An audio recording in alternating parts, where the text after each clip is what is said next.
Hello everyone, welcome to Urbanscape Bangalore. And we are back with the Plant of the Month series.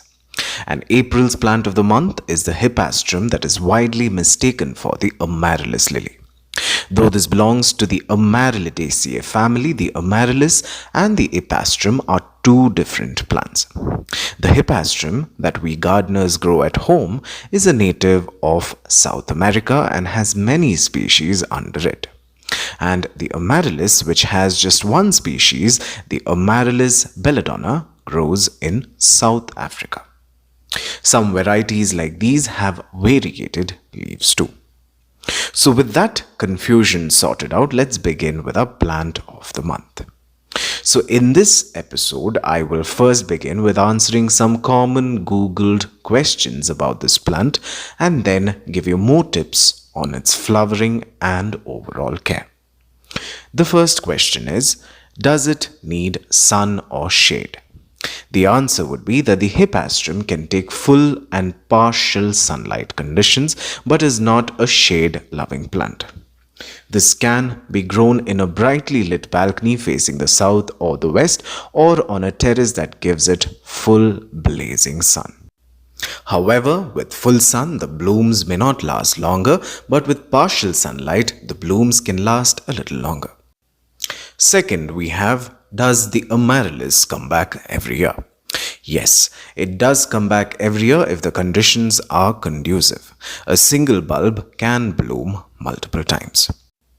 The next question is, how long do the flowers last? The flowers don't last very long. The sad part or the best part is that all the blooms don't bloom all at once and take their turn. But on an average, one bloom may last for 2 to 3 days and maybe longer under part sunlight conditions. But the bloom spike can go on for a week or two. And the next question is, how often do you water the plant?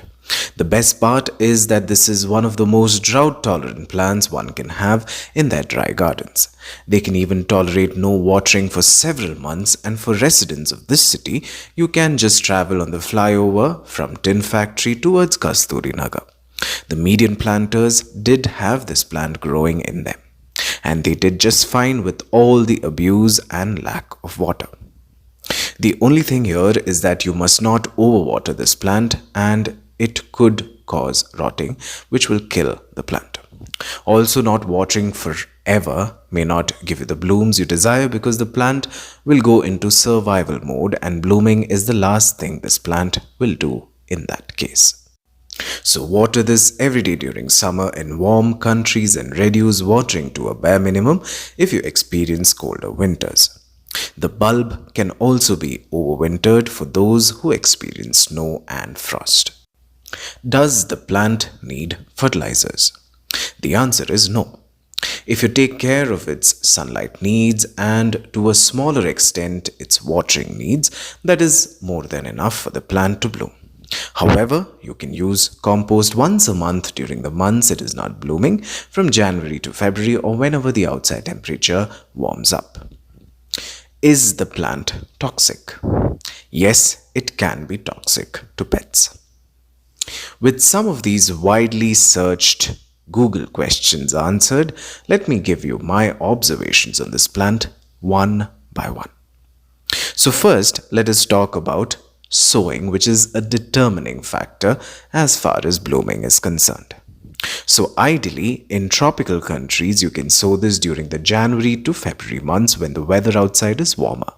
And you will get this to bloom during the April-May months most probably. Now, there's no hard and fast rule that you have to sow this only in February. I had sown this one in the month of April and the blooming started in September. So depending on when you want the blooms, you can sow it well before 3 to 4 months. In regions that experience snow, you must sow this when your outside temperature is warm and the plant may bloom during the winters. But remember to protect it from frost and snow by bringing it indoors. Potting mix. So for the sowing, you need good, well-draining potting mix. So I'm just covering the bottom layer with some gravel and this is not really necessary. Now I'm adding a mix of 40% sand or any well-draining medium. 20% compost and 40% garden soil. Now for the sowing, make sure you fill 3/4 of the container with the potting mix. Place the bulb with the root portion touching the soil and cover the bulb halfway with soil, ensuring you don't submerge the whole bulb into the mix. You must leave some breathing space for this portion where the blooms come out of by exposing it. Wet soil may cause rotting if you're not very careful. Container size. I've noticed that constriction does help with blooming. So don't be afraid of using smaller containers for this one. They simply don't mind. Container type. To avoid rotting of the bulbs, choose porous terracotta containers, but I've managed to grow them in metal ones too. But if you're not very careful, metal containers can hold a lot of water and cause rotting of these bulbs. Now, you also must be wondering about what should one do after the plant has finished blooming. So there are two things you can do.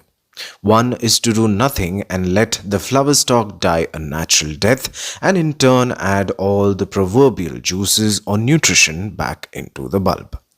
The other is that you can cut off the stalk like this from the bottom, and this may or may not induce new blooming. I follow the first method and leave the plant to do its own thing. Pest. This is largely pest resistant. Propagation. Primarily, this is propagated with the help of bulb multiplication. Just place the plant in a bigger container where the bulbs can grow and multiply like this one did, and then you can divide and propagate it. Seed propagation, at least for me, has never happened, and I've read that seed propagation is tedious. But when you have bulbs, why shed light on seeds? And with this, we've come to the end of yet another episode of Plant of the Month, and it's an exhilarating feeling to always cover a flowering plant, and with the Hippeastrum blooms, what more can one ask for? Additionally, you can follow me on Instagram and Facebook. The links are given below. And always remember, to grow slow is to grow well. So thank you for watching, and until we meet again, a very warm goodbye.